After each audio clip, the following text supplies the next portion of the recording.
They didn't belong to empires or legends. They were strangers, wanderers whose lives ended far from home, or whose deaths set them apart from the living. Some were buried with care in foreign soil. Others were cast away, forgotten, or feared. Yet through science their faces return, not as rulers or ancestors, but as echoes of those who stood just outside the circle of belonging. Their silence speaks of exile, mystery, and the human need to remember even those the world turned away. This is Riddle Me This Mysteries, and this is episode 4, Outsiders and Wanderers. He was buried not in soil, but upon a bed of mussel shells, a grave that shimmered like the shore. When archaeologists uncovered him near Shoreham in southern Britain, they found no sign of violence, no riches, no weapons. Only a man laid in a semi-crouched position, his body resting on shells, as if the sea itself had claimed him. Radiocarbon dating placed his death between 393 and 206 BCE. A young man in his 20s, strong, broad-shouldered, standing about 1.71 meters. His teeth still held traces of smoke and charcoal, suggesting a life lived close to fire, perhaps a metal worker whose world smelled of salt and ash. He had been part of a thriving Iron Age settlement, yet in death, his burial broke every rule of his people. When his face was reconstructed, his features emerged sharp and distinctive, high cheekbones, a cleft chin, and a faint joining of the front teeth that gave him a peculiar, almost knowing smile. Yet behind that expression lies an unanswered question. Why was he buried this way? In Iron Age Britain, most were laid flat in simple graves. But he was placed on shells, half-curled, apart from the others. Was it an honor reserved for someone with spiritual ties to the sea? Or was he set aside, marked as different in death as he may have been in life? Whatever the reason, his grave speaks of ritual and identity, of belonging and separation. The shells beneath him may have symbolized purity, transition, or exile. He was one of the first outsiders in this story, not shunned by the world, but held apart by mystery. Centuries would pass before the next outsider's story unfolded, one not of ritual, but of silence and buried violence beneath the fields of Roman Britain. She lay face down beneath a Roman field, her body pressed into the chalk, as though the earth itself had turned against her. When builders uncovered her grave near Patcham in 1936, it was clear she was never meant to be found. There was no coffin, no ceremony, only a single woman buried shallow and silent. Radiocarbon dating places her death between 210 and 356 CE, in the age when Rome still ruled Britain. She was small and slender, about 1.59 meters tall, no older than her mid-30s.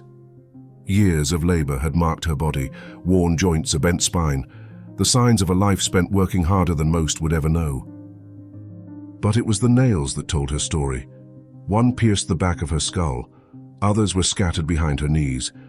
Whether they were driven in violence or placed in fear, no one can say. Some believe it was a crime concealed, a murder buried beneath a villa's fields. Others see something older in it, a Roman echo of superstition, the fear that a restless spirit might rise again. When her face was reconstructed, her expression appeared calm, too calm for what the grave revealed. Beneath that serenity lingered something unresolved, a faint echo of defiance or grief. She was one of the invisible millions who lived and died in the shadow of empire, unseen until time itself returned her to light. Her grave marks a turning point, from ritual mystery to human cruelty, and far to the north another outsider's story would surface, a man who walked into a land not his own and never found his way back.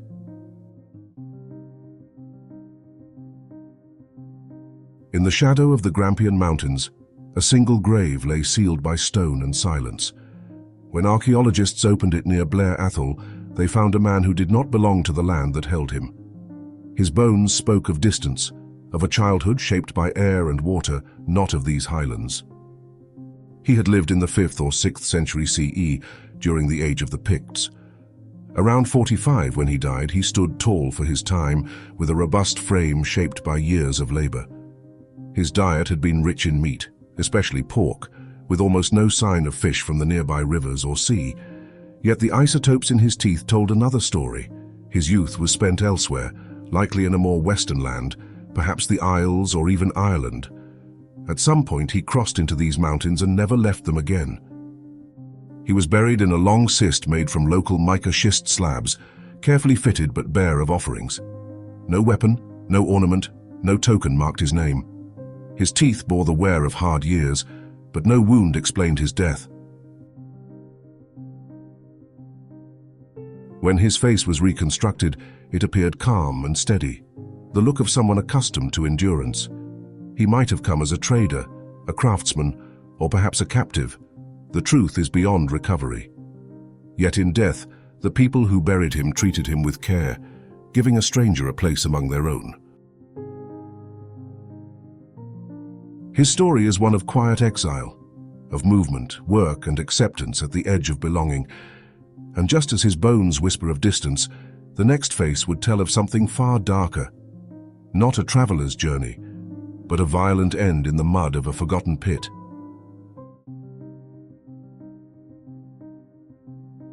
At the mouth of the River Almond, where the Firth of Forth meets the sea, the Romans once built a fort to guard the northern frontier. Centuries after they left, its stone latrine became something else, a grave. Archaeologists uncovered the remains of at least 9 adults and 5 infants, buried within the ruins of the bathhouse. Radiocarbon dating placed them in the 6th to 7th century CE, long after Rome's power had faded. The site was no ordinary cemetery. This was a place once used for waste, now filled with the dead. Some bore clear marks of violence, skull fractures, shattered bones, blows delivered with force. Others carried no visible wounds, yet their resting place spoke of something grim, a burial done quickly without order or care. Isotopic analysis revealed that several of these people were not locals. One woman's childhood traced to Scotland's western coast, another individual to the southern Highlands. They were travelers, perhaps displaced by war or famine, who met their end far from home. Whether victims of conflict, execution, or disease, no one can say. Only that they were laid together, hidden from view, in a space meant for refuse. Among the dead, one man's story stood apart. His bones scarred by hardship, his origins traced through the chemistry of his teeth. Science revealed he came from distant lands before dying here, far from home. His face, digitally reconstructed, is a reminder that even in death, the forgotten can speak again. At Cramond, the past blurs between burial and disposal, care and contempt. These people were outsiders even in death, remembered now not by name, but by the earth that refused to keep their secret. And centuries later, the fear that once cast strangers aside would take a darker form when the living turned on their own dead.